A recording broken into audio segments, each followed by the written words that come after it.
Donald Trump का एक बड़ा फैसला सामने आया है। ट्रंप ने इंटरनेशनल क्रिमिनल कोर्ट पर प्रतिबंध लगा दिया है। बैन लगाने के आदेश पर ट्रंप ने हस्ताक्षर भी कर दिया। कोर्ट ने नेतन्याहू को गिरफ्तार करने का आदेश दिया था। इंटरनेशनल क्रिमिनल कोर्ट पर निराधार कार्रवाई का आरोप लगाया गया है। गिरफ्तार करने का आदेश नेतन्याहू के खिलाफ यहां पर दिया गया था। इंटरनेशनल क्रिमिनल कोर्ट पर निराधार कार्रवाई का अब आरोप लगा है और इसी के समर्थन में डोनाल्ड ट्रंप ने भी हस्ताक्षर किए हैं। बैन लगाने के आदेश पर ट्रंप ने हस्ताक्षर किया है। अजय, इसको लेकर क्या कुछ और जानकारी?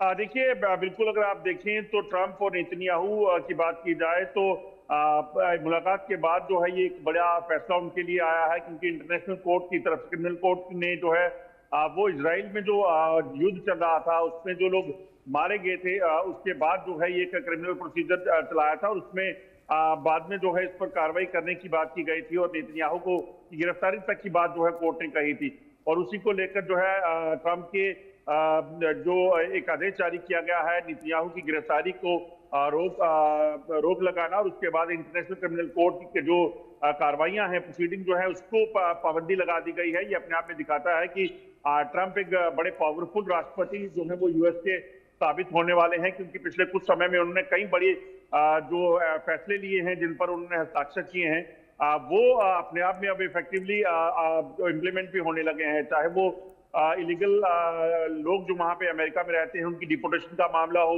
इंटरनेशनल क्रिमिनल कोर्ट की पर पाबंदी का बात हो, इजराइल और हमास के युद्ध को रोकने की बात हो, या फिर अब एक उन्होंने फैसला और लिया था जिसमें हमास में गाजा पट्टी जो है उस पर अमेरिका जो है वो अपना कब्जा रखेगी। इस युद्ध को पूरे तरीके से बंद करने के लिए ये फैसला हो। तो ये बड़े अहम फैसले जो है ट्रंप ने लिए हैं, जो माना जा रहा है कि एक बड़े स्ट्रॉन्ग प्रेसिडेंट के रूप में जो है वो उभरेंगे और इसी के तहत जो है वो फैसले भी ले रहे हैं। बिल्कुल अजय, हमने देखा किस तरीके से सत्ता में आते ही ट्रंप लगातार बड़े स्ट्रिक्ट एक्शंस ले रहे हैं, लेकिन यहाँ अपना पूरा सपोर्ट करते नजर आ रहे हैं। हस्ताक्षर भी उन्होंने यहाँ पर किए हैं। बिल्कुल, अगर आप देखें तो जिस तरीके से हालात बने हुए थे हमास और इजराइल की जंग के बाद, जबकि सबको पता है कि हमास ने आतंकी हमला जो है वो किया था इजराइल पर, उसके बावजूद भी कई अरब कंट्रीज जो हैं वो हमास के समर्थन में थी और इस टेरर एक्टिविटीज के लिए जो है वो बजाय हमास को उस पर प्रतिबंध लगाने के, उस पर जिम्मेदार ठहराने के, कई ऐसी अरब कंट्रीज थी जो लगातार ये कह रही थी कि इजराइल जो है वो गलत कर रहा है, जबकि 2 साल से ज्यादा समय तक हमास ने हॉस्टेजेस बना के रखा था इजराइल के सिटीजन्स को। तो ये अपने आप में बड़ा वो था और उसी चीज को लेकर जो है ये क्रिमिनल प्रोसीडिंग तक चलना शुरू हो गई थी इंटरनेशनल कोर्ट में।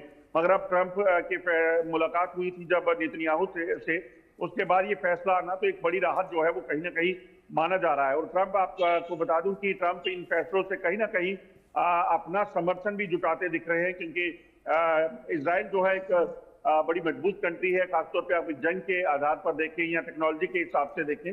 और अमेरिका जानता है, राष्ट्रपति ट्रंप जानते हैं कि उन्हें किस तरह से किन लोगों के साथ दोस्ती रखनी है, दुश्मनी किससे रखनी है। बिल्कुल अजय, बहुत शुक्रिया आपका ये जानकारी हमारे साथ साझा करने के लिए। और अब वक्त है